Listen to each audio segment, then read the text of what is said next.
오늘 본문 역시도 예수님의 공생의 마지막 일주일 가운데 있었던 사건입니다. 우리가 금요일날 봤던 저주받은 무화과 사건, 그리고 성전에서 매매하는 자들의 상을 엎으셨던 사건, 그 사건이 둘째 날, 셋째 날 있었던 사건이라 할 때, 오늘 있었던 이 포도원 농부 비유의 이야기는 또 그와 맥을 함께하는 이야기입니다. 결국은 이렇게 마지막 말씀을 전하고 그들에게 비유로 경고를 던지고 이렇게 달려가시던 예수님은 마지막 주 금요일날 십자가에 달려 죽으시고, 그리고 약속하신 그 예언대로 3일 만에 부활하셔서 다시 살아나셨습니다.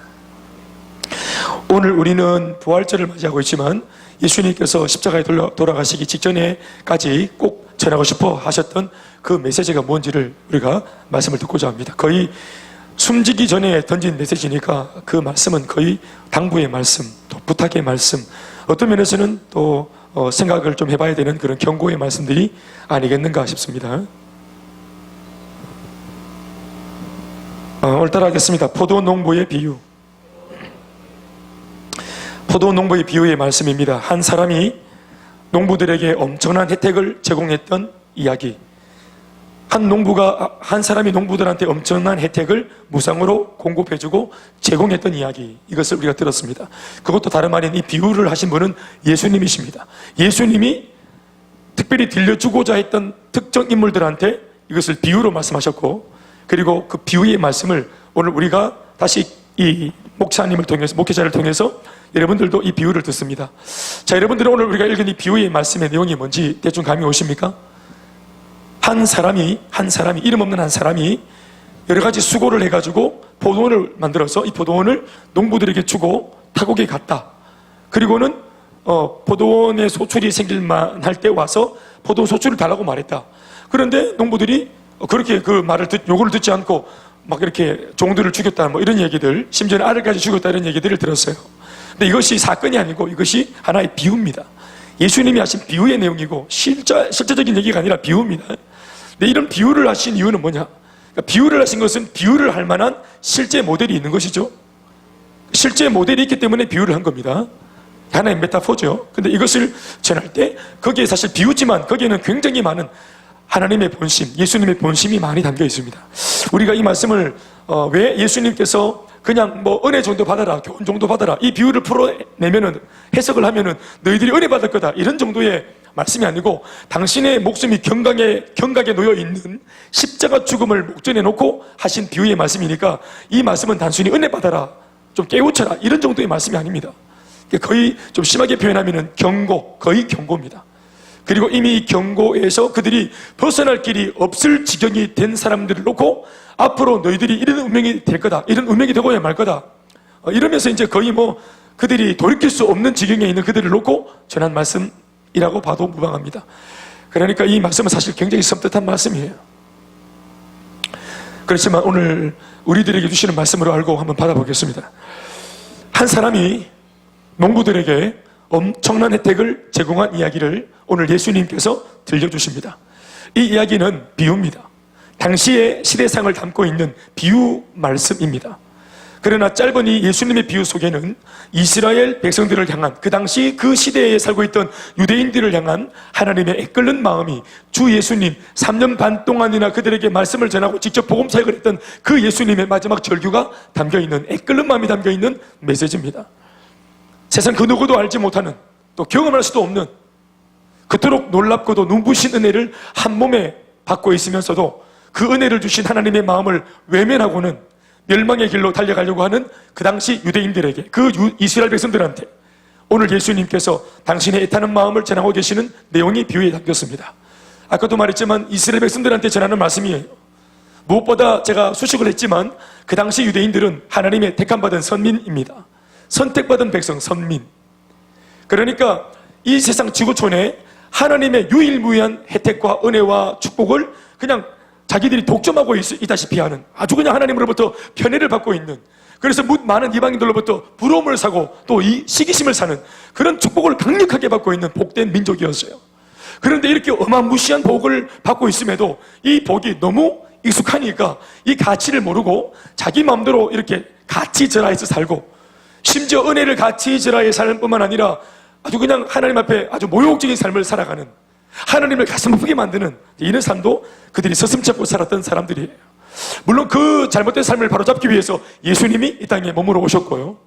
그리고 3년 반이나 말씀으로 그들을 제어하려고, 그들의 죄의 그 걸음들을 막아보려고 예수님이 말씀을 계속 던졌습니다.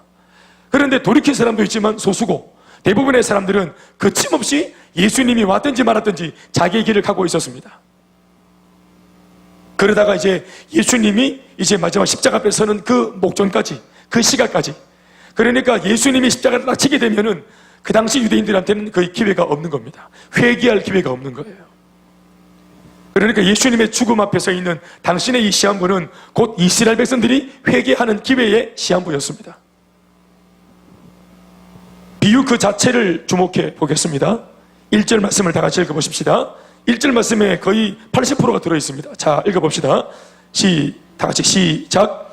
예수께서 비유로 그들에게 말씀하시되, 자, 내용입니다. 시작. 한 사람이 포도원을 만들어 산 울타리로 두르고 즙 짜는 틀을 만들고 망대를 지어서 농부들에게 새로 주고 타국에 갔더니 했습니다. 아멘. 제가 한번 더 상기시켜 드리겠습니다. 나오는 사람은 한 사람, 그 한 사람이 포도원을, 이 한 사람이 등장하자마자 포도원을 열심히 그냥 막 만들기 시작합니다. 포도원을 만든다는 것은, 여러분, 이것은 장난이 아닙니다. 포도원 뭐 한두 개 나무를 심는 게 아니고 포도원 나무가 즐비하게 깔려 있는 포도원 동산을 만드는 겁니다. 동산. 포도원 농장을 이 주인이 혼자서 이거를 땀 흘리면서 수고하면서 이거를 열심히 만든 겁니다. 물론 자신의 종을 부렸는지 모르겠지만 열정을 다해서, 그리고 그 포도원을 만들려면은 땅을 사야 되죠. 나무를 심어야 되죠. 그러니까 돈이 듭니다. 자기의 재산을 상당 부분 투자했습니다. 그리고 에너지도 투자했습니다. 자기의 몸종들도 전부 다 밭에 다 보내가지고 열심을 다해서 포도원을 만들었는데, 목표는 대충 하는 포도원이 아니라 완벽한 포도원을 만들려고 애를 쓴 겁니다. 아멘, 아멘. 한 사람이 이유 없이 포도원을, 그것도 완벽하고 완전한 포도원을 열정적으로 열심을 다해서 만들었습니다. 그렇게 만드는데 포도원이 딱 완성되어지자 끝이 아니고 거기에서 더 이 일을 계속 진행하는데, 두 번째는 산 울타리로 포도원 전체를 둘러버립니다. 산 울타리로. 자, 여러분, 이 말씀들을 그냥 보지 말고요, 포도원을 만드는 이유는 포도를 얻기 위함입니다. 포도원을 만드는 이유는 뭐라고요? 포도를 얻기 위함이죠. 제일 먼저는 포도나무를 심기 위함이고, 포도나무를 심는 이유는 포도를 얻기 위함이고, 그 당시에는 사람들이 포도를 먹은 것이 아니라, 포도를 심는 이유는 포도 자체가 아니라 뭐였습니까? 포도즙입니다. 포도즙을 발효시켜서 포도주로 만드는 것입니다. 그러니까 그들이 원했던 것은 극상품의 포도주입니다. 그것이 상품 가치가 있고 그것을 팔아서 자기들이 그 삶을 연명해 가는 겁니다. 중요한 거 이해하셨죠? 그러니까 포도원을 만들었을 때 이미 이 포도원이 얼마나 잘 될 줄 알고 믿음으로 산 울타리도 이미 만들어 놨습니다. 그러니까 짐승이 못 들어오도록. 그래서 이 극상품의 포도를 잘 지키려고 이미 아직까지 아무것도 없는데도, 포도나무도 심지 않았는데도, 포도가 열리지 않았는데도 이 주인은 아주 그냥 굉장한 계획을 세웠어요. 그러니까 완벽한 사람인 것 같아요. 그래서 완벽한 포도원에, 완벽한 포도나무에, 완벽한 포도 열매에, 완벽한 극상품의 포도주까지 딱 머릿속에 떠올리고는 이 포도를 보호하기 위해서 산 울타리로 둘렀습니다. 이것도 장난이었겠습니까? 장난 아닙니다. 이번 주에 우리 세성전에 펜스를 다 걷어냈습니다. 이제 공개됐습니다. 근데 펜스가 칠 때도 정말 장난 아니었고요. 이걸 걷어내는 것도 내가 그날 마침 내가 2층에 올라가서 펜스 걷어내는 걸 다 봤습니다. 딱 지켜봤어요. 가담은 하지 않았습니다. 내가 뭐 도울 수 있는 게 없기 때문에. 그 전문가들이 딱 붙어가지고 딱 이걸 벗겨내는데, 그걸 반나절 동안 벗겨내는 거예요. 벗겨내는 것도 힘들지만 이 건물 전체를 이렇게 두르는 펜스를 치는 것도 그거 굉장한 노동입니다. 그러니까 어마무시한 그 거대한 그 농장 전체를 테두리를 치는 이 산울타리 두르는 작업은 우리는 한마디로 읽었지만 이거 정말 엄청난 작업이에요. 이거 문자로는 산울타리로 두르고 세음절로 끝납니다. 이게 사람 잡는 겁니다. 이 두르다가 사람 죽어요. 생명 다해서 둘렀어요. 그리고 아까도 말했지만 포도를 잘 얻을 것을 이미 예상하고, 심지어 극상품의 포도주를 예상하고, 포도를 따면 이걸 전부 다 틀에다가 넣어가지고, 그리고 그때 막 이제 마을에 축제가 일어나는 게 아니겠습니까? 여인들이 전부 다 치마를 입고, 치마를 이렇게 들고는 남자들은 악기를 연주하고 노래 부르면 이 여인들이 그 거대한 우리가 하는 그 다라 이런 거 아닙니다. 거대한 틀입니다. 완전 스테이지입니다. 스테이지.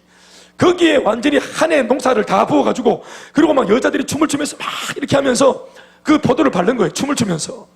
뭐 뭔지 아시겠습니까? 그럼요. 믿을 수 없던 그 사람 이러고 막 해가지고 막 전에 받는 거예요.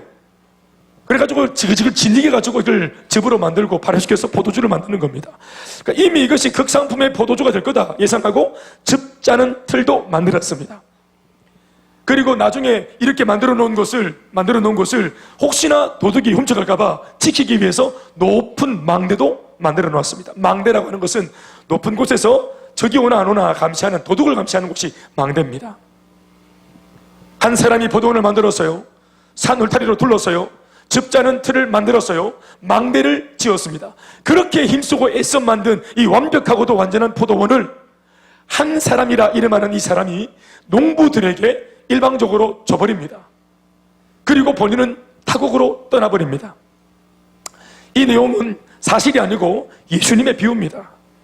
자, 그리고는 이 비유가 계속되지요. 그리고는 세월이 지나 1절에서 2절을 지났는데 이미 세월이 지납니다. 세월이 지나 포도원이 이미 잘 돼버렸습니다.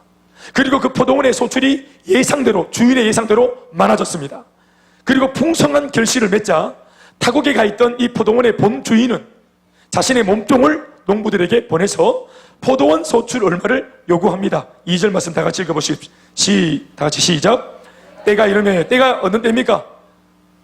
포도원의 소출이 일어나서, 그래서 소출이 풍성하게 이제 다 수확을 할 그 무렵에, 그래서 그때가 이르매 아마 주인이 이 때를 알고 있었고 때를 기다렸던 것 같습니다. 그래서 자기가 기다리던 그 때가 찾아 때가 이르매, 그래서 준비하고 있던 종을 딱 보낸 겁니다. 시작. 농부들에게 포도원 소출 얼마를 받으려고 한 종을 보냈다, 이렇게 말하고 있습니다. 자, 할렐루야. 어찌 보면 우리 입장에서도 포도원의 소출 얼마를 요구하고 있는 포도원의 이 본 주인이 그다지 좀 젠틀하게 보이지는 않습니다. 그닥 그렇게 좀 쿨하고 멋있어 보이지는 않습니다. 조금 전에 이렇게 막 열심히 만든 것을 그냥 막 무상으로 농부들한테 옛다고 턱 주고는 자기는 딱 빠져줄 때의 모습은 굉장히 나이스한 사람 같았고, 무슨 이렇게 자원봉사하는 사람, 아니면 무슨 기부하는 사람, 이런 느낌을 줬는데, 그런데 아니나 다를까 소출을 거둘 때가 되니까 종들을 쫙 보내가지고 자기가 받을 그 어떤 몫의 내용들을 내놔라고 그렇게 하는 그런 모습들을 연상할 수 있습니다. 째째히 보이기도 합니다. 차라리 다 주고 말지. 가난한 농부들 뒤통수 치는 것처럼 보입니다. 농부들이 열심히 일할 거 새가 빠지게 일을 했는데 자기는 노동 하나, 거기 손 하나 안 보태고 땀 한 방울 안 흘리고는 그 열심히 일한 그 소작농들이 이렇게 소출을 거둬내니까 그때 치고 빠지는 요 못된 사람처럼 종을 싹 보내가지고 얼마나 싹 빼먹는 요런 못된 파렴치한 인간으로 보이기도 합니다. 마치 가진 자의 횡포처럼 보이기 쉬운 장면입니다. 아주 얌세이처럼 얄밉습니다. 그러나 포도원 주인의 요구는 결코 농부들을 무시하거나 괴롭히려고 하는 횡포가 아닙니다. 심지어 본심을 알고 보면 그 포도원 주인은 엄청나게 농부들의 행복을 위하는 사람이라는 사실을 우리가 깨닫게까지 됩니다. 지금으로서는 이런 한 두 구절을 읽고서는 그런 본주인의 마음이 읽혀지진 않겠죠. 그래서 제가 필요한 겁니다.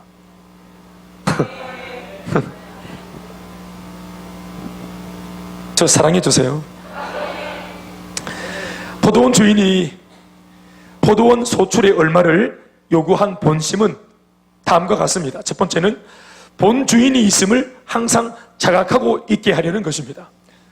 너희들이 열심을 내었지만, 너희들이 땀을 쏟았지만, 마치 주인이 안 보는 곳에서, 주인이 떠났으니까 주인이 안 보이는 곳에서 너희들이 마치 막 열정을 다해서 막 하다 보니까 처음에 한 달 쯤은 주인께 참 감사하다, 이렇게 우리가 애쓸 수 있는 필드가 있다는 것이 참 감사하다, 땀을 쏟을 수 있는 필드가 있다는 게 참 감사하다, 열심히 일할 수 있는 이런 밭대기가 있다는 것 자체가 감사하다. 우리 때같이 놀고 먹었는데 일을 못했던 사람들한테 일거리가 주어지는 것은 나름대로 좋은 일이죠. 그렇지 않습니까? 놀고 먹는 것도 하루 이틀이죠. 여러분, 일자리가 주어지는 거, 그거를 학수고대하는 젊은이들도 얼마나 많은지 모릅니다. 실직을 해보십시오. 오랫동안 나를 부르는 직장이 없어 보십시오. 정말 직장 가고 싶어요. 그런데 나를 부르는 일거리가 있다, 나를 찾는 회사가 있다, 정말 맨발로 뛰어갑니다. 맨발로. 출근하고 퇴근은 없어. 괜찮아요. 일할 수 있다는 거예요. 땀을 흘릴 수 있다는 거예요. 사람으로 이 땅에 태어나서 내가 열정을 다해서 뭔가를 골똘히 몰두할 수 있다는 그런 필드가 있다는 것 자체가 사람한테는 보람이시겠어요. 보람. 학생 여러분들도 공부하는 것이 참 힘들지만 우리 아이들, 그러나 어른들은 가끔씩 돌아가고 싶어하는 학창 시절이라. 솔직히 중간고사 막 이렇게 막 짜쳐가지고 배락치기 했던 그런 기억들, 열심히 공부했는데 알고 보니까 내일 시험 치는 과목이 아니야. 그래가지고 막 완전 망했던 그런 기억들, 성적표 받아가지고 막 아무도 모르게 소각시켰던 그런 기억들, 불질러서 집에 가보니까 응답 테이블 위에 보니까 내 성적표가 우편으로 날아왔는데 보니까 누가 봤는지 이렇게 봉투가 딱 뜯겨져 있고는, 그러고는 이랬는데 엄마가 괜히 받는 것 같은데도 엄마가 야단치지 않고 웃고 계실 때, 분명히 야단쳐야 될 엄마가 이걸 봤음에도 불구하고 웃고 있으면서 보기서 뭔가 만들고 있을 때, 그러면서 삼겹살 막 내올 때, 그때 그 야릇한 기분들, 먹여서 지킬라 하나 이런 느낌들, 우리 다 가졌던 기억이 있잖아. 그때로 돌아갈 수 없을까? 어딥니까? 수학여행 갔는데 같이 이렇게 막 우리 남자 고등학교, 여자 고등학교 같이 갔는데 못 섞이지만 그 당시에는 같이 이렇게 지나가다가 서로 막 어깨만 대이면 막 그냥 막 소스라치게 놀라고 막 소리 지르고 일부러 막 밀어가지고 막 그 속에 들어가고 막 이랬던 그런 기억들. 여러분, 우리가 열심히 할 때는 힘들지만 우리가 아무 일도 없고 보면은 열심히 무언가를 위해서 달려갈 수 있다는 필드가 있다는 게 행복입니다. 그게 창조의 원리예요. 하나님이 인간을 창조할 때 그렇게 창조하셨단 말이에요. 생육하고 번성하고 충만하고 정복하고 다스리는 열정을 다해 삶을 살아갈 때 창조의 복이 우리 가운데서 발동하는 것입니다. 그런 면에서 볼 때 한 달, 두 달을 일할 때는 농부들이 얼마나 주인을 떠올리면서 감사했겠습니까? 다 주인님 덕분이라고. 다 그분 덕분이라고. 그런데 3개월, 6개월, 여름을 지나고 가을이 되었을 때 막 포도를, 소주를 거둘 때, 이때쯤 되면은 주인은 오간데없고 나도 한몫했지. 그래, 솔직히 주인이 한 게 뭐가 있노? 이 땅을 준 것 말고는 주인이 한 게 뭐가 있노? 정작 땀을 쏟고 에너지를 쏟고 노동한 것은 우리 자신이잖아. 우리도 했지. 이제는 우리가 큰 소리 칠 수 있지. 주인이 한 게 뭐가 있노? 나중에 딴소리 하기만 해봐라. 이러면서 점점점 존경심은 사라지고 감사는 사라지고 내가 득세하고 내가 주인 되는 이런 모양이, 인간은 다 죄인이기 때문에 그런 꼴이 되는 겁니다. 그래서 본주인이 있다는 사실을 잊어먹게 되는 겁니다. 그래서 감사도 사라지고 자신이 했다 싶으니까 우쭐하고 말이에요. 1절 말씀을 다시 보시면 알 수 있는데요, 이 완벽한 포도원을 농부들에게 줄 때 주인이, 말씀은 분명히 명시해 놓고 있기를 어떻게 줬다고 말합니까? 1절 말씀에 새로 줬다 이렇게 되어 있습니다. 접자는 틀을 만들고 망대를 지어서 농부들에게 주고 갔는데 어떻게 줬다? 읽어보시죠. 농부들에게 새로 주고 타국에 갔더니, 따라합시다. 농부들에게 새로 주고 갔더니, 완전히 다 등기 이전에서 넘긴 것이 아니고 소유권을 다 넘긴 게 아니라 소유권은 주인에게 있고 다만 주인이 그들에게 새로 준 겁니다. 원래 내 땅인데 너희들 이 땅에서 한번 열심히 한번 일하고 열심히 한번 살아서 삶의 보람을 한번 느껴보라고 주인이 그들에게 준 혜택이자 배려입니다. 새로 줬습니다. 주인은 포도원을 새로 줬고 농부들은 포도원을 새로 받았습니다. 내 것이 아닙니다. 포도원의 명의와 그 소유권을 준 게 아니라 분명 새로 준 겁니다. 우리가 이미 들어서 아는 바와 같이 이 포도원은 엄청난 보화입니다. 이 포도원 자체가 엄청난 보화, 황금을 낳는 거의 오리입니다. 이게 황금알을 낳는 오리. 너무나 비옥한 곳에 이 포도원이 지어졌을 뿐만 아니라 이미 엄청난 소출을 예상해서 이미 처음부터 포도원 외에도 산 울타리로 둘러쌌으며 이미 많은 양의 포도주를 만들게 될 것을 예상해서 심지어는 즙자는 틀도 튼튼하게 만들어 놨던 그런 포도원입니다. 게다가 도둑이 들지 못하도록 이 엄청난 아마 엄청난 수확물이 생길 거니까 이 수확물을 지킬 수 있는 높은 망대도 이미 만들어둔 상태입니다. 그래서 이 완벽한 포도원은 가동만 시키면 무조건 대박이 터지게 되어 있습니다. 주인이 어린아이라 가지고 가장 비옥한 땅을 사서 가장 완벽하게 포도원을 만들었기 때문에 그렇습니다. 이 포도원은 나무를 심으면 됩니다. 그냥 아멘 아멘. 누구라도 상관없습니다. 누구라도 상관없이 초청받은 사람이 와서 나무를 심으면 됩니다. 여기 누구나 되는 땅입니다. 주인이 이미 완벽하게 다 디자인했고 세팅했습니다. 만약 이 땅에서도 농사를 못 지으면 그 사람은 바보입니다. 여기는 그냥 꽂으면 바로 회복됩니다. 여기는 심으면 바로 됩니다. 그러나 꼭 알아야 할 것은 이 모든 것을 주인은, 본주인은 이미 다 미리 이미 알고 있었다는 겁니다. 그래서 잘 될 줄 믿고 잘 될 수밖에 없는 포도원을 농부들한테 주면서 너희들 잘 되라고 딱 넘긴 겁니다. 단지 한 가지 단서는 새로 줬다는 것. 분명히 알고 있어야 될 것은 뭐냐? 포도원을 만들고 산 울타리 또 즙틀 망대를 만들 당시 주인이 계속해서 염두에 두고 있었던 것은 뭘까요? 포도원을 만들면서 주인의 머릿속에 계속 들어있었던 그 주인의 내구조 속에 가득했던 생각은 뭐였을까요? 산울타리를 만들 때 주인의 내구조 속에 가득했던 생각, 그 관심은 뭐였을까요? 즙틀을 만들 때, 망대를 만들 때 이 모든 것들을 완벽하게 세팅해서 누구에게 넘겼습니까? 농부. 여러분, 포도원의 주인의 관심은 처음부터 농부들이었습니다.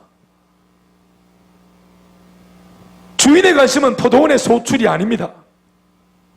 이렇게 완벽한 포도원을 어떤 놈들한테 줘가지고 내 누군지 모르겠지만 내가 원하는 것만 빼먹으면 돼, 열심히 일을 해 하면서 노예시는 뿌리고, 그래서 내가 원하는 것을 빨리 얻어야 되겠다 하는 이런 계산머리로 사람들을 불러 세운 것이 아니에요. 주인의 관심은 포도원의 소출이 아닙니다. 주인의 관심은 농부들의 행복입니다. 그들이 보람있게, 그들이 일거리가 없는 그들이 이 주인의 배려 덕분에 마음껏 필드에서, 운동장에서 마음껏 땀 흘리고 마음껏 누리고 마음껏 삶을 영위하면서 사람답게 사는 그 인생을 느껴보려고, 그래서 그 한 주인이 이 모든 것들을 농부에게 준 겁니다. 다만 농부들이 이 포도원의 본주인이 따로 있다는 사실을 알고 인정하기만 하면 되는 겁니다. 다시 말해, 본주인이 진짜 원했던 것은 포도원을 가꾸는 그 농부들과의 아름다운 관계 형성입니다. 주인이 원했던 것은 농부들과의 관계입니다. 사람들과의 관계입니다. 우리는 다 이해할 수 없지만 포도원 주인은 농부들과의 관계를 통해 행복을 느끼고자 했던 것입니다. 사실 이토록 완벽한 완제품의 포도원 세트를 한 번에 뚝딱 지어 만들 수 있는 주인이었다면 이런 포도원을 더 많이 만들 수도 있을 만큼 그는 능력이 있고 힘도 있고 재력도 있는 존재라고 봐야 합니다. 그래서 주인은 돈 때문에 맡긴 거 아닙니다. 돈은 충분히 있습니다. 재력도 있고 능력도 있고 이미 다 가졌습니다. 그래서 주인은 포도원이나 아니면 그 포도원의 소출이 행복의 조건이 아니라 그 포도원에서 열심히 일하고 소득을 거두고 그것으로 보람을 느끼고, 또 전국에는 이 모든 기회를 우리한테 허락해 준 이 포도원의 주인, 원주인을 떠올리며 감사를 할 때, 당신 덕분입니다 할 때, 나를 인정해 줄 때, 나를 기억해 줄 때, 그때 그것으로 주인은 만족하고자 했던 것입니다. 그래서 농부들이 행복해야 주인도 행복할 수 있는 것입니다. 그러니 부디 포도원 자체에 눈이 멀지 말고, 너희들 포도원에서 열심히 일을 할 때마다 포도원도 중요하지만 제발 포도원 자체에 눈 멀지 말고 그 포도원의 원주인을 떠올려 감사할 수 있으면 참 좋겠다 하는 것이 주인의 본심입니다. 그래서 새로 주고 간 겁니다. 사실은 새가 아니라 진짜 다 줄 수도 있어요. 그런데 농부들을 위해서 새로 준 겁니다. 또 실제로 새로 줬지만 내용적으로 볼 때는 그들이 사실 주인처럼 행동합니다. 그것을 주인도 원합니다. 네, 맞아요. 너희들이 원래 주인인 것처럼 하라는 겁니다. 주권을 누리라는 것입니다. 이 포도원을 너희들이 누리라는 것입니다. 그러나 단 한 가지, 새 힘으로 나를 기억하라는 것이라. 이 은혜와 축복이 누구로 말미암은 것인지를 그걸 기억하라는 것입니다. 그러면 사실상으로는 농부들이 거의 주인이나 다름없는 삶을 살 수 있다고 이미 주인은 마음속에 결정을 한 겁니다. 또 이 포도원에 본주인이 있고 농부 자신들은 새로 받은 것임을 기억할 때 거기에서 어떤 효과가 나옵니까? 어디서 그걸 새라는 걸 기억하고 주인을 떠올릴 때 농부들한테 실질적으로 어떠한 효과가 발생합니까? 바로 그럴 때 최선의 삶이 나오는 것입니다. 그것을 주인이 알고 있는 거예요. 제가 옛날에 훈련할 때 이렇게 가르친 적이 있습니다. 신부는 그 주인집 아들인 것처럼, 사역은 그 주인집 종인 것처럼. 뭔 말인지 아시겠습니까? 아버지 회사에 아들이 들어갔습니다. 일을 합니다. 이미 아버지가 나이 들었고 곧 이 회사는 내한테 넘어오는 겁니다. 아버지가 나한테 넘겨줄 생각으로 한번 경험해보라고 지금 이 일을 시키는데요. 여러분, 이 아들이 일을 열심히 하겠습니까? 물론 열심히 할 수 있겠죠. 그러나 실패하고 또 잘못되어졌을 때 이 아들이 마치 그 회사의 직원들처럼 자기의 어떤 생계를 다 걸어놓고 내 잘못하면 잘릴 수도 있다, 이런 마음으로 정말 직원들처럼 그 아들이 최선을 다할 수 있겠습니까? 저는 그렇지 않다고 봅니다. 그렇지 않다고 봐요. 이런 절박함이 없기 때문에 신앙의 야성이 결여되는 겁니다. 그래서 미안한 말이지만 소위 모태신앙이라고 하는 분들이 가지는 핸디캡이 거기에 있는 것입니다. 부모님의 기도가 많이 쌓여있다 이거죠. 내 이때같이 많이 예배 드리고 하나님 앞에 많이 이렇게 내가 관계를 쌓았다 이거죠. 할도리를 많이 했다는 것입니다. 많이 쌓아놨다는 거예요. 그러니까 거기에 절박함이 없습니다. 오늘의 절박함이 결여되는 것이에요. 너무나 미안한 말이지만, 사랑하는 여러분, 그렇다고 해서 우리가 아버지 집에서 일을 하는데 내 신분이 종이라고, 아유 나는 종입니다, 저를 아들이라 부르지 마세요, 저는 종입니다, 이것도 이상합니다. 그래서 뭡니까? 신분, 예수를 믿는 우리의 신분이, 하나님 나라에 우리가 가지고 있는 신분이, 이 땅을 살아갈 때 우리의 신분이 하나님 아버지 나는 아들이다, 이런 마음이 들어올 때, 이 세상을 살아갈 때 우리의 신분이 하나님의 아들이라는 사실을 기억함으로써 우리의 자화상이 부정적이지 않을 수 있는 것입니다. 그러니까 건강한 자화상으로 이 땅을 살아갈 수 있는 것입니다. 아멘, 아멘. 내 신분이 확실할 때, 할렐루야, 나는 주님의 아들이다 하는 것 믿습니까? 그러나 이 땅에서 우리가 사역을 할 때 어떻습니까? 주님이 맡기신 사역, 영혼을 살리는 사역, 교회에 섬기는 사역, 이런 봉사나 이런 것들을 할 때, 그때도 마치 우리가 사역할 때도 아들처럼 하면은, 안 해봐, 이거 뭐 엎어져 봐야 뭐 아버지 건데 뭐, 이거 뭐 실패해봐야 뭐 다음에 또 하면 되지 뭐, 이런 태만이 그 사이에 들어올 수 있는 것입니다.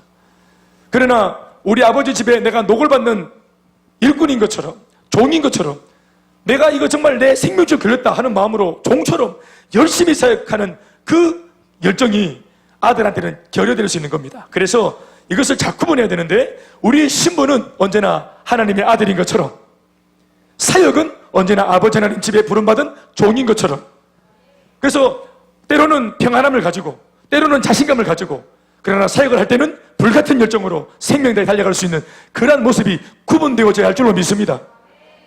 그러니까 포도원 주인이 따로 있다, 우리는 새로 받았다, 우리는 소당농이다, 그렇게 할 때 이 포도원에서 열심히 일을 할 때 열정이 나오고 최선이 나오는 것입니다. 그렇게 할 때 그 기쁨이 농부들의 몫이라 이 말이에요. 눈물로 땀을 흘리면서 씨를 뿌린 자가 기쁨으로 단을 거둘 때 감사가 충만한 것이에요. 아멘, 아멘. 그런데 교회는 다 은혜로 하는 거지 사역 저렇게 개사도 다 은혜로 하는 거지 이렇게 접근하면은 죽도 밥도 안 되는 것입니다. 죽도 밥도 안 되는 거예요. 제가 이 두날개 사역을 하면서 좀 각성하고 깨달은 것이 이런 것들이었습니다. 뭐냐 하면은 우리가 주님이 묻는 교회에서 사역을 할 때 교회 사역이니까 은혜로, 물론 그것은 우리가 말 안 해도 암묵적으로 다 은혜로 하는 것입니다. 교회는 사법권이 없어요. 그렇죠? 그러니까 구속 이런 거 없어요. 예배 늦으면 수갑 채워 이런 게 없단 말이에요. 그런 게 있으면 아마 여기 다 전가자 되는 겁니다. 그러니까 교회에서 이제 제가 사역을 할 때 우리가 사실은 은혜로 한다는 말이 다른 말로 표현하면은 주무구구식으로, 그러나 은혜로 완벽하게가 아니라 은혜로 주무구구식으로, 어떤 면에서는 주무구구식으로 하니까 이것을 좀 보장하기 위해서 은혜로 한다 이런 말을 할지도 몰라. 안 그렇겠습니까? 무대 위에 어떤 작품을 올릴 때도, 특송을 올릴 때도 마찬가지로 그냥 우리가 그냥 뭉뚱그려가지고 주무구구식으로 하는 것 말입니다. 그러니까 항상 우리가 인지하고 있어야 될 것은 뭐냐면은, 내가 서 있는 이 무대를 받으시는 분이 하나님이라는 사실을, 그걸 우리가 잊지 말아야 하는 것입니다. 이거 아멘이십니까? 우리가 가지고 있는 달란트도 전부 다 새로 받은 것입니다.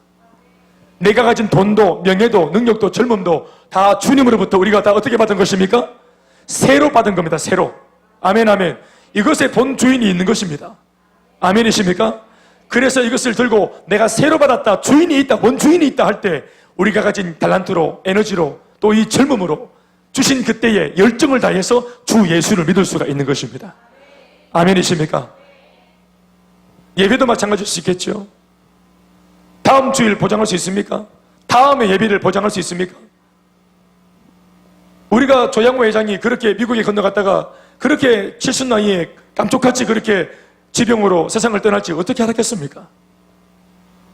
돌아가시기 일주일 전만 해도 본인이 자신이 가지고 있는 어떤 회사에서 자신의 자리를 뺏기지 않으려고 거기서 얼마나 자기가 자기 주장을 했습니까?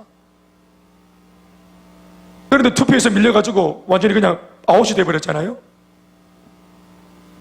자신은 그 회사에 계속 있었어도 일주일 뒤에 세상 뜰 운명이었다는 것을 아무도 몰랐지요.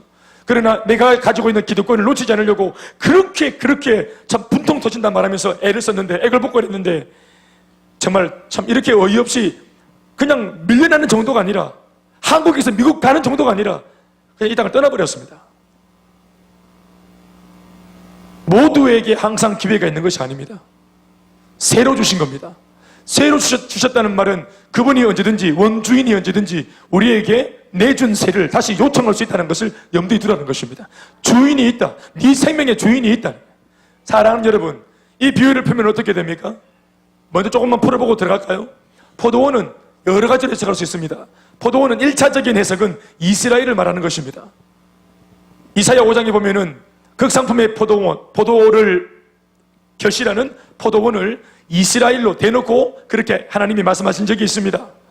뭐 이런 표현이 아니라도, 이런 비유를 굳이 우리가 들지 않더라도 이 포도원은 바로 다름 아닌 이스라엘 백성들 자신을 말하는 것입니다. 그런데 이스라엘 백성들한테 하나님께서 설명할 수 없는 특혜, 놀라운 편애, 엄청난 축복을 그들에게 쏟아부어 주시다고 내가 서부도에 말씀드렸죠. 그게 뭡니까? 완벽한 포도원, 산울로 두르고, 그래서 많은 이방인들로부터 이스라엘은 항상 보호를 받았습니다. 맞습니까? 게다가 하나님 안에서 늘 자기들이 애쓴 것보다는 훨씬 더 많은 소출을 그들이 늘 누려받을 수 있는 복을 받았습니다. 그래서 항상 포도주 즙틀에 항상 포도가 가득하고 언제나 포도주가 가득했습니다. 극상품의 포도주가. 그들이 애쓴 것보다는 훨씬 더 많은 수확품들이 늘 그들의 삶에 질비했습니다. 게다가 망대를 세워서 천군 천사가 불꽃 같은 눈으로 그들을 항상 지키고 보호해 줬습니다. 완벽한 세팅이에요. 어떤 면에서는 이것을 이스라엘이라고 표현하지 않고 구원이라고 표현할 수도 있습니다. 완벽한 구원을 이스라엘 백성들한테만 주님이 허락해 주셨죠. 아멘 아멘. 말로 다 할 수 없는 은혜와 축복과 보호와 인도를 그들에게 무상으로 쏟아부어 줬습니다. 그런데 그들은 처음부터 자기들이 이 은혜를 받아보니까 자기가 받을 만한 자격이 있어서 받는 것처럼 착각합니다. 이게 세라는 거예요. 세입니다. 세라는 말은 뭡니까? 그에 응당한, 그에 상응하는 대가를 치러야 합니다. 본 주인이 아니기 때문에 최선을 다해야 합니다. 그렇지 않으면 소장농을 바꾸는 거예요. 다음 해에 마음에 안 들면 소장농을 바꾸는 겁니다. 그러니까 주인의 마음에 들기 위해서라도 최선을 다해야 된다는 그런 효과들이 발생되어지는 겁니다. 아멘 아멘. 그런 면에서 새로 준 것은, 그것은 어떤 결과를 예측하고 아주 잔머리를 쓰고 있는 주인의 악한 마음이 아니라 새로 준 것 자체가 농부들을 위한 장치입니다. 농부들을 위한 장치예요. 자기들이 주인이다 하는 마음이 들 때 이 농부들은 게을러집니다. 그때부터 타락하는 거예요. 그런데 주님께 받았다, 열심히 일해서 내가 소출을 보여드려야 된다, 이런 마음이 있으면 열정을 다하는 거예요. 자기가 내키든 내키지 않든 최선을 다하는 겁니다. 아멘이십니까? 하나님은 인간을 너무너무 잘 아십니다. 우리에게 모든 것을 다 주시지만 언제나 우리들에게 무언가를 요구하시는 분이십니다. 그 요구하는 것 자체가 아까도 말했지만 우리를 위한 것입니다. 우리에게 좋은 텐션을 걸어주는 장치가 되는 것이에요. 따라합시다. 신부는 주인의 아들처럼, 건강한 자화상이죠. 사역은 주인의 종처럼. 시작. 거기에서 열정적인 삶의 태도와 자세가 나오는 것입니다. 아멘 아멘. 두 번째로 포도원 주인이 포도원 소출의 얼마를 요구한 의도가 뭐냐? 첫 번째는 내가 주인이 본주인이 있다는 것을 알아라 하는 것이고, 두 번째는 신앙 고백을 듣고자 하는 것입니다. 2절 말씀에 때가 이르매 농부들에게 포도원 소출 얼마를 받으려고 한 종을 보냈다 했습니다. 소출의 전부를 달라고 하는 것도 아닙니다. 소출의 절반도 아닙니다. 그래봐야 소출의 얼마를 달라 했습니다. 여러분, 이렇게 부자, 재력가인, 자기 힘으로 포도원을 얼마든지 만들 수 있는, 포도원을 통째로 만들 수 있는 이 재력가인 주인이 기껏해봐야 농부들이 먹고 살겠다고 애를 써가지고 만들어 놓은 그 소출에서 얼마를 받아서 어디에 쓰겠습니까? 이 넉넉한 주인이, 지금 뭐 먹고 살 것도 없는 이 농부들한테 그 코가 묻어 있는 소출이 얼마를, 그걸 착복하고 빼앗아가지고 주인이 얼마나 벼락부자가 되겠습니까? 여러분, 얼마를 요구한 이 처사가 주인 자신을 위한다고 보십니까? 고작 얼마를 요구한 주인이 이 얼마를 통해서 자기가 잘 되려고 얼마를 달라고 한 것처럼 보입니까? 매정해 보입니까? 절대로 그렇지 않습니다. 절대로. 여러분들이 이것을 이해하려면 11조의 원리를 떠올리시면 됩니다. 11조의 원리를. 사랑하는 여러분, 11조가 뭡니까? 11조는 헌금이 아닙니다. 11조는 신앙의 고백입니다. 11조는 신앙 고백이에요. 11조는 헌금에 들어가는 게 아닙니다. 헌금이 아닙니다. 헌금은 그래도 제법 내 것을 주님께 드리는 것이 헌금인데, 헌신, sacrifice, 무언가가 희생되어지는 것. 그런데 여러분, 이것은 뭡니까? 11조는 sacrifice가 아닙니다. 내 것을 희생해서 드리는 게 아니에요. 원래 10 전체가 다 주님의 것입니다. 주님이 나한테 먹고 살라고 굴을 주신 거예요. 아멘, 아멘. 굴을 주신 겁니다. 굴을 주셨는데, 굴을 주실 때 애초에 하나를 떼고, 10중에서 하나를 떼고 굴을 준 게 아니고, 우리들한테 굴을 줄 목적으로 10을 다 주시는 겁니다. 10을 다 주시고 난 뒤에, 원래는 10이 전부가 다 주님 건데, 우리도 먹고 살아야 되니까 주님이 인정하신 것이 뭐냐면은, 너 이 땅에서 구가 필요할 거다. 그 굴을 가지고 열심히 살아라. 그러나 네가 알 것은, 네가 가지고 있는 이 모든 소출의 내용들은 나로 말미암은 것이라는 사실을 잊지 마라. 새로 준 거다 잊지 마라. 물론 네가 다니는 직장이지만, 네가 애써가지고 얻은 봉급이지만, 네가 땀 흘렸지만, 일할 수 있는 건강, 일할 수 있는 필드, 일할 수 있는 생명, 이 모든 것을 너에게 준 것은 나라는 사실을 잊지 마라. 그래서 굴을 주시는 것이 아니라 10을 다 주신 다음에 우리가 하나님께 이 하나를 고백하도록 만들어 놓은 제도입니다. 아멘, 아멘. 네가 하나만 나한테 바쳐도 네가 10개 전부를 나한테 되돌려 준 것이라고 내가 간주할 테니 내게 믿음을 보여라. 아멘이십니까? 11조는 헌금이 아니고 애초에 주님의 것을 주님께로 돌려드리는 것입니다. 그러니까 말라기 말씀에 11조를 빙당 치는 것을 놓고 왜 헌금 안 했냐, 이게 아니고, 너의 부족함을 내 인정한다, 내 기다려줄게, 이게 아니고, 이 헌금만큼은 뭐라고 말합니까? 도둑이라고 말하죠. 도둑. 내 것을 가져간 도둑이라고 표현하는 겁니다. 도둑이라고. 11조는 여러분 그것입니다. 그러니까 11조를 내는 것은 바로 뭡니까? 신앙 고백입니다. 내 모든 것이 다 주님으로 말미암은 것입니다 하는 신앙의 고백입니다. 여러분, 이것을 정말로 제대로 들어서, 이거 뭐 더 이상 더 크게 더 복잡하게 설명할 것도 없습니다. 이게 답니다. 11조. 신앙 고백이다. 이걸로 끝나는 겁니다. 그러니까 신앙 고백을 하십시오. 신앙 고백을 안 해도 왔던 사람들은 신앙 고백을 하기로 결정을 하십시오. 아멘, 아멘. 그래야 경제생활에 복을 받습니다. 여러분들이 그것을 옮겨잡을 때, 그때 여러분들이 뭐가 되는 줄 아세요? 거지가 되는 겁니다. 거지. 야, 이놈 이거 거지구나. 하나님의 것을 내놓지 못하는, 그럴 정도로 마음에 뭔가 소욕이 가득 차 있는, 이런 야심에 가득 차 있는 나라는 사실을 11조를 빙당 치면서 내가 스스로가 고발한 겁니다. 내가 이거밖에 안 되는 내가 거지라고. 주님, 저는 주님을 인정하지 않습니다. 내 삶은 내가 살겠으니 날 책임지지 마세요. 이것을 말한 것과 똑같은 것입니다. 11조를 굽을 친 것은. 굽을 쳤다 그래. 그래서 포도원 소출이 얼마? 원래 포도원 소출의 전체가 다 주인의 것이에요. 그런데 주인이 원하는 것은 다 네 해라. 100% 다 네 해라. 여러분들 것이다. 여러분들 누리십시오. 마음껏 먹고 마시고 누리라고. 그런데 단 한 가지, 나 존재. 포도원의 소출 얼마, 이게 소유인데 이 작은 소유의 얼마를 떼가지고 나한테 고백하면서, 주인님, 우리가 주인님을 기억하고 있어요. 당신 때문에 우리가 이만큼을 누려봤습니다 하는 나를 기억해라. 그걸 통해서 우리의 관계를 확인하자. 아멘, 아멘. 내가 있고 너희들이 있고, 너희들이 있고 내가 있고, 나 너희들 이유 없이 너무너무 사랑한다. 포도원을 만들 때부터 나는 너희들을 사랑했다. 산울타리로 들어올 때부터 나는 너희들이 내 관심이었다. 내가 너희들한테 준 모든 무상의 그 은혜들, 너희들한테 내가 뭘 바라고자 했던 것이 아니라 너희들 자체를 나는 원한다. 너희들의 마음을 원한다. 포도원 소출의 얼마는 얼마이지만 그 속에 포도원 소출 자체가 아니라 너희들의 마음을 보여달라는 주님의 요청인 것입니다.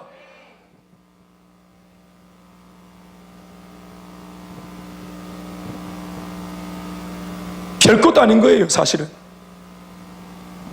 이 얼마만 고백하면 나머지가 전체가 다 우리의 것이에요. 내가 누리고 떳떳하게 누려도 괜찮아. 주님이 허락하신 복이에요. 누려도 괜찮아요. 인생도 시간도 내 가족도. 그런데 그 얼마를 우리가 움켜쥐고는 내놓지 않으려고 나 100을 다 가지겠다는 욕심을 부리는 겁니다. 욕심을 부리고 얼마를 안 내놓겠다는 이 결정에서부터 뭐가 일어나냐면은 주인을 인정하지 않는 신앙의 고백이 결여되는 이런 이상한 삶이 그때부터 나오는 것입니다. 그러니까 포도원 소출의 말을 우리가 거절하는 것은 주인의 존재를 거절하는 것입니다. 관계를 부인하는 것입니다. 이 모든 것이 그분으로부터 왔지만 막상 치고 보니까 주신 분은 온데간데 없고 이것 자체가 내 것인 것처럼 거기서부터 우리가 눈이 먼 겁니다. 그래서 주인이 종을 보냈습니다. 종 하나를 보내면 충분히 이 정도의 고백은 받을 수 있지 않겠는가 하고 보낸 것입니다. 실제로 농부들은 눈이 살아났어요. 열심히 일한 이 한 해에 이 필드 덕분에 열심히 일하고 수확을 거둬들이고 함께 웃고 함께 즐거워하고 신이 났어요. 모든 게 회복되어 버렸어요. 할렐루야. 사역이 피곤하고 힘들지만 사실 우리가 사역할 때 제일 신납니다. 막상 여러분 참으로 방학이 그리웠지만 방학할 때 얼마나 많이 방황했습니까? 사역이 돌고 운동 막 훈련이 돌고 예배가 팍팍 달려가고 찾아갈 때가 많고 오락하는 데가 짜들이 많고 아멘 아멘. 그러니까 안 게을러지고 충만해지고 영적 텐션이 걸리지 않습니까? 안 하던 기도에 가동이 붙지 않습니까? 못하가 막 돌지 않습니까? 왜 이 아멘 이 모양이지? 할렐루야. 아니면 지금 시즌인데도 지금도 기도 안 하고 있다 이 말이가. 나는 기도할 게 없지만 내가 품는 베스트의 상황 자체가 나의 기도를 요구하지 않습니까? 이 말이 너무 빨랐지? 베스트의 상황 자체가 나의 기도를 요구하지 않습니까?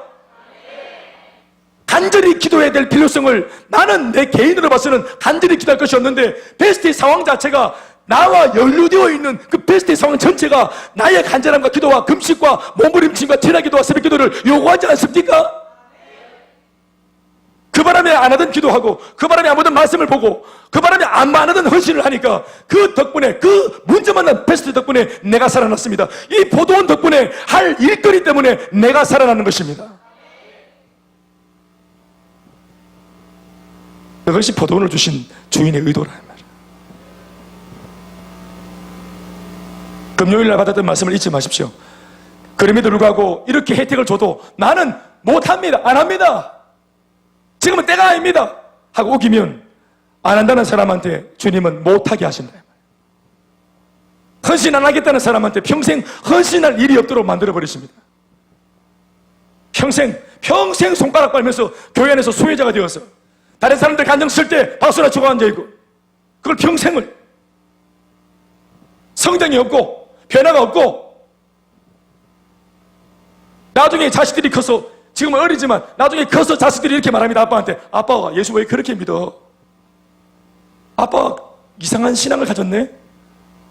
아빠가 보여준 신앙은 매력적이지 않아. 아빠만 자꾸 말해서 미안합니다.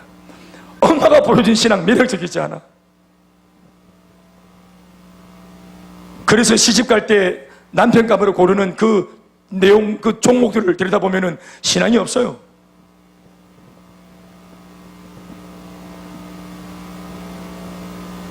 어디서부터 핀트가 어긋난 걸까요? 사랑하는 여러분, 오늘 주님께서 우리한테 많은 것들을 허락해 주셨고 이렇게 영적으로 뛰어놀 수 있는 정말 성령의 은혜 속에서 마음껏 뛰어놀 수 있는 놀이터를 주셨습니다. 할렐루야. 교회가 놀이터 아닙니까? 우리에게 사역의 현장이 놀이터 아닙니까? 우리가 어디 가서 뭐 삐대고 비비고 조명 막 돌리고 이렇게 놀겠습니까? 우리는 기도하면서 놀고 세가족 모임하면서 같이 즐기고 교제하고, 아멘 아멘, 같이 예배 드리면서 같이 즐기고 은혜 받으면서 회복되어지고 힘이 나고 그런 거 아닙니까?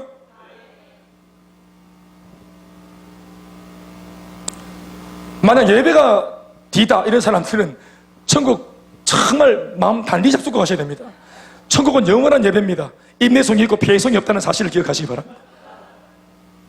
1부, 2부, 3부, 4부 지금 막 하여튼 60억만 부가 지금 진행되고 있습니다. 예배가 끝도 없는 예배 하고 단단히 하십시오. 주님 왜 부르시노? 자, 그랬더니 종을 딱 보냈더니 이 주인의 기대와 다르게 3절에 그들이 종을 잡아 심히 때리고 거저 보냅니다. 아무것도 주지 않고 빈손으로 두드리 패가지고 보냅니다. 아이고 샌내가 우리 저 주인님 명을 받들어 왔습니다요. 아이고 예 소수를 얼마나 좀 다르고 하시는데 좀 보여주십시오 이렇게 얘기하니까 그 농부들이 딱 불러가가지고 막 팍 때려가지고 막 박살을 내가지고 막 주인한테 가서 다시는 이 동네 얼진 그러지 못하도록 해라. 다음번에 가라 하고 확 두드려 패가 보냈다 이 말입니다. 그랬더니 주인이 4절 말씀에 다 같이 읽습니다. 시작. 다시 시작. 다시 다른 종을 보내니 그의 머리에 상처를 내고 능욕하였거늘. 자, 이때부터 이제 세 번째 종이 오줌 싸고 있습니다. 주인은 계속 보내니 계속 하나 보내니까 머리 빠고 나가왔어. 그러면 이제 막 보살펴 주고 이렇게 해야 되는데 두 번째 종을 또 보내는 거예요. 2호 가는데 막 더 심하게 두드리 맞아고 피 질질 흘리면서 다리를 막 쩌떠 절면서 왔습니다. 주인님 하면서. 주인이 2호 딱 보면서 야 이놈들이 안 되겠네 하고 딱 마음을 접든지 이렇게 해야 되는데 3호를 또 보냅니다. 3호 완전 막 죽습니다. 이 상황에서 정말 마음이 힘든 것은 종들입니다. 종들 머리 터졌어요. 또 보냅니다. 5절에 시작. 또 다른 종을 보내니 그들이 그를 죽이고 죽어붙습니다. 3번 보냈는데 안 들어옵니다. 소문 들으니까 죽었대요. 시체를 그냥 이렇게 뭐 처리한 겁니다. 조폭들이 하는 거 영화 많이 보셨죠? 지도새도 모르게 사람이 사라져버린 겁니다. 증발.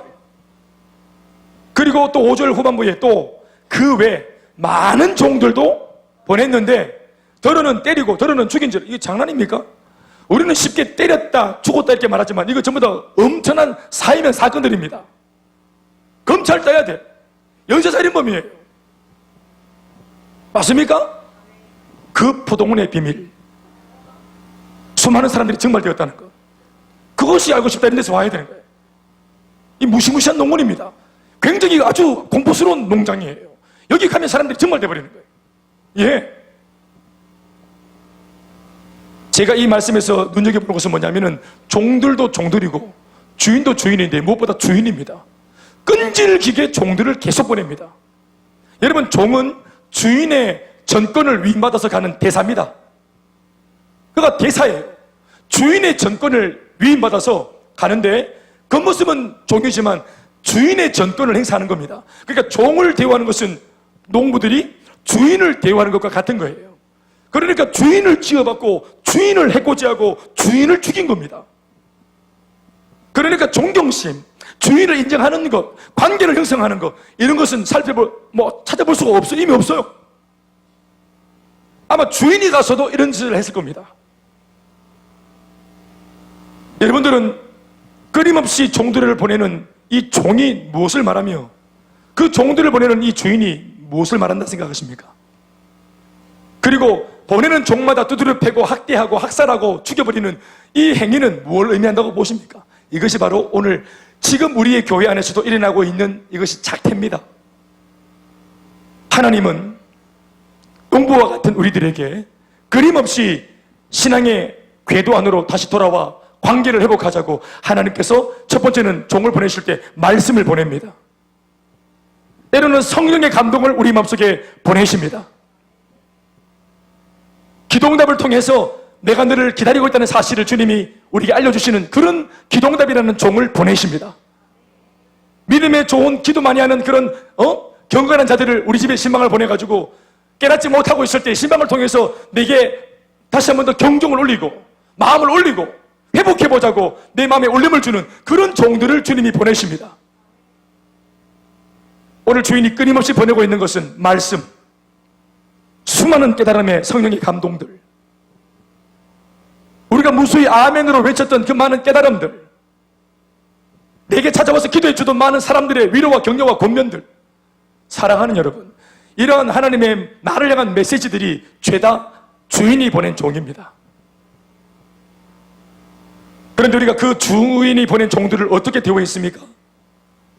하나님께서 회개하자, 예배 드리러 앉아 있는데 느닷없이 하나님이 내 마음속에 말씀을 쑥 넣어주시면서 회개하자, 돌이키자, 그 고집스러운 마음을 꺾어내자, 주인에게 돌아가자 했을 때 우리가 그 종을 어떻게 대우했습니까? 그 말씀을 죽여버리지 않았습니까? 하나님의 말씀을 막 학대하지 않았습니까? 나를 정말 사랑해서 건면하는 사람들의 건면을 무시하고 조롱하지 않았습니까? 공격하지 않았습니까? 하나님의 은혜의 대사로 우리에게 찾아와서 하나님이 주신 전권으로 우리에게 말씀을 전하는 목회자의 설교를 우리 무시하지 않았습니까?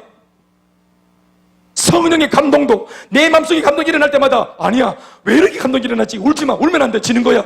내가 어떻게 버티고 왔는데 참아야 돼, 지면 안 돼. 그것이 하나님의 종을 때리고 죽인 그 작태나 우리가 오늘 마음으로 하고 있는 이런 행위가 같은 맥락에 있는 것입니다. 사람을 취급한 게 아니라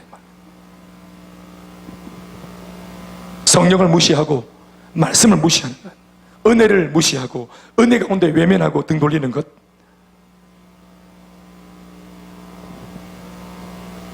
그런 면에서 우리 앞에서 죽어나간 종들이 얼마나 많을까요? 이런 면에서 우리 앞에서 주님 보낸 그 종들, 그 감동들, 성령의 은혜들, 우리 앞에서 무시당하고 외면당하고 죽어나다 나간 그 수많은 그 많은 종들, 사랑하는 여러분, 우리가 얼마나 많이 죽여댔을까요? 얼마나 많이 학대됐을까요?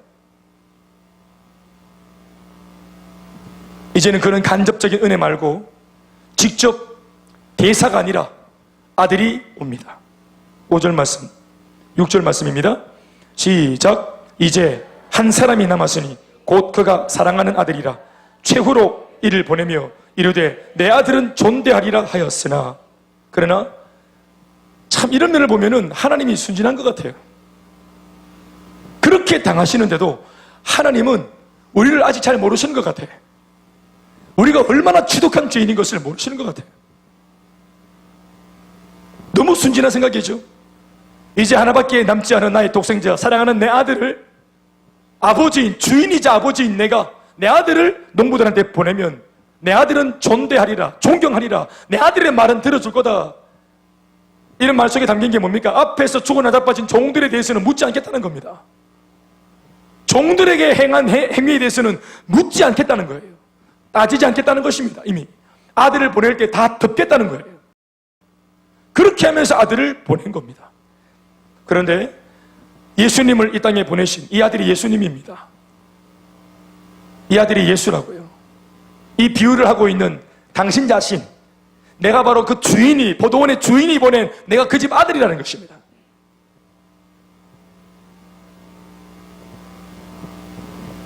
내 앞에서 수많은 선지자들이 너희들 앞에 갔지만 너희들이 전부 다 잡아 족치고 죽였지 않느냐? 수많은 은혜를 너희들에게 입혀줬지만 내가 3년 반 동안이나 수많은 기적을 보이고 말씀을 전하고 얼마나 많이 가르쳤지만 너희들이 내가 전한 모든 감동이라고 하는 종들, 기적이라고 하는 종들 보고 즐길 줄 알았지 회개하지 않았으니까 그걸 다 죽인 겁니다. 그리고 아들이 왔습니다. 그런데 아들을 보낸 주인과 전혀 완전 180도 다른 자리에 있어서 이 아들이 오기만을 기다리고 있는 아주 사특한 무리들이 있습니다. 7절 시작. 그 농부들이 서로 말하되 이는 상속자니 자 죽이자. 그러면 그 유산이 우리 것이 되리라. 이에 잡아 죽여 포도원 밖에 내 던졌느니라 했습니다. 아직 예수님이 십자가에 달려 죽기 전입니다. 그런데 이미 자신이 어떻게 죽을 것인지에 대해서 이 비유를 통해서 예고하신 겁니다. 너희들이 나를 잡아 죽일 것이라고. 너희들이 포도원 원주인의 아들이 나를 잡아 죽여서 내 던져버릴 것이라고. 이유는 너희들이 하나님을 저버리고 이 세상을 마치 왕 노릇하고 주인 노릇해서 다 가질 것처럼 너희도 그렇게 할 것이라고. 그게 착각이라는 걸 기억해라. 이 마지막 경고다. 이게 하나님 없이 잘 살 수 없다. 하나님 없이 포도원을 누릴 수 없다. 포도원 소출 얼마의 고백이 없고서야 다 가질 수 없다. 예수님께서 그들에게 마지막 경고를 날립니다. 9절 시작. 포도원 주인이 어떻게 하겠느냐? 와서 그 농부들을 진멸하고 포도원을 다른 사람들에게 주리라. 이미, 그리고 이 내용은 이미 10절 말씀을 통해 보신 바와 같이 구약 성경에 이미 예견되어 있던 내용이 이루어지는 것이라고 말하고 있는 것입니다. 그랬더니 12절 말씀에 그들이 마지막으로 이 모든 비유를 듣고 세상에 이때까지 이 참 거짓된 종교 지도자들이 한 번도 예수님의 비유를 못 알아먹었는데, 야, 세상에 이제 임박해서 마지막 이 비유는 알아먹는 것 같아요. 12절 시작.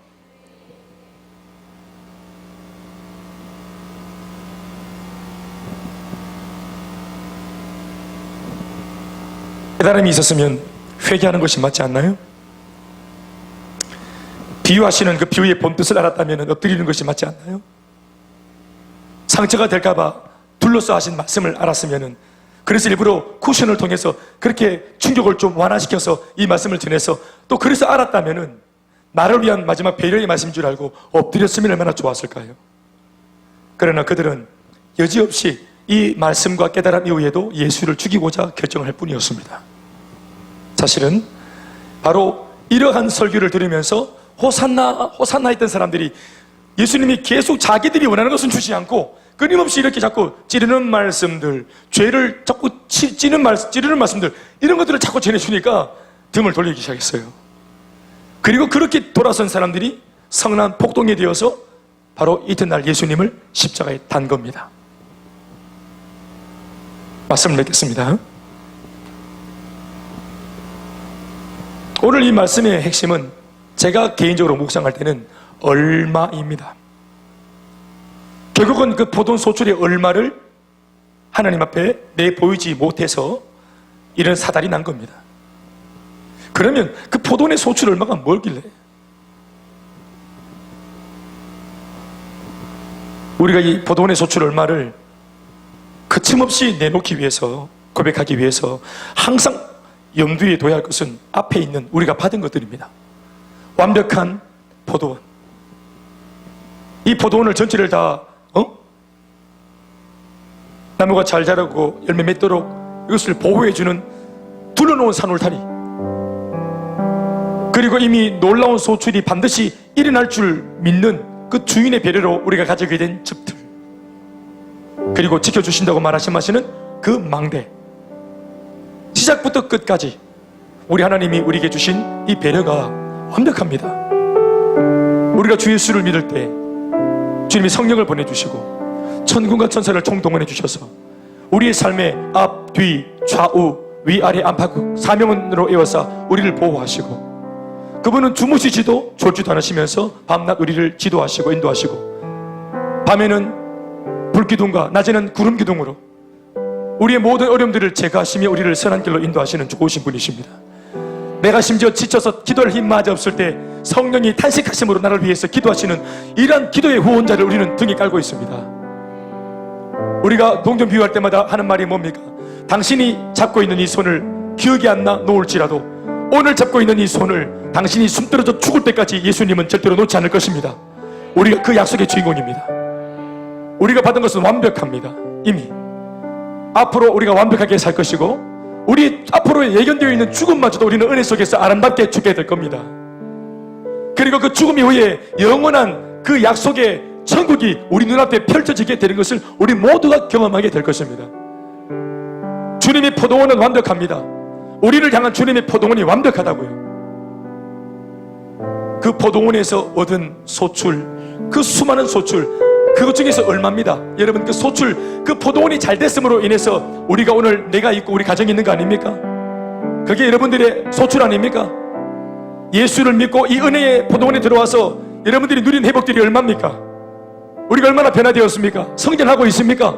우리 아이들에게 얼마나 정서적으로 놀라운 변화가 일어났습니까? 꿈이 없던 우리에게 꿈이 생기지 않았습니까? 열심히 몸을 들킬 수 있는 필드를 만나지 않았습니까? 생명을 걸 수 있는 비전을 만나지 않았습니까? 부를 노래, 흔들 깃발을 만나지 않았습니까? 그렇죠, 여러분. 그것이 완전히 완벽한 포도원입니다. 그리고 그 안에서 정말로 지극히 작은 포도원 소출 얼마, 그것도 그 자체가 중요한 게 아니라 네 마음을 담은 그 진심을 조금만 보여달라는 거예요. 내가 있다는 것을, 나로 말미암은 축복이라는 것을 기억할 수 없겠냐? 이렇게 물으십니다. 오늘 우리는 이 질문 앞에 참 사실은 진지한 고백을 해야 됩니다. 덮어놓고 부활이다 할렐루야 하고 넘어가는 것이 아니라 결국은 이러한 고백들이 묻어날 때 우리에게 주 예수가 새로운 가치로 다가오시는 겁니다. 여러분들이 내놓아, 진작부터 내놓아야 했을 그 얼마, 지금 사실 꿈을 추고 있는 그 얼마, 내놓아야 될 신앙 고백 얼마나 인색한지 그것을 돌아보십시오. 아마 그 포도원 소출 얼마는 사람마다 다 다릅니다. 왜요? 받은 은혜가 다 다르기 때문입니다. 그러나 주님께서 그것을 오늘 바라보고 계시다 하시니 그것을 고백할 수 있는 그런 우리가 되길 바랍니다. 망설이지 말고 그것을 고백하십시오. 이 숙제를 푸십시오. 이걸 해결하십시오. 땅에서 매면 하늘에서도 매인다 했습니다. 우리가 매면 하늘도 매입니다. 여기서 풀어야 하늘도 풀리는 것입니다. 만사가 형통할 수 있는 비결, 영적 세계는 요령이 없다 했습니다. 땅에서 잘 되면 하늘도 잘 되고 우리가 풀면 하늘도 풀리는 것이라. 그 고백을 통해서 여러분들에게 정말 신앙 안에서의 회복과 해방과 자유가 있기를 주의 이름으로 축원합니다. 의미 있는 부활이 되기를 주의 이름으로 축원합니다. 주님께 감사한 박수 하시겠습니다.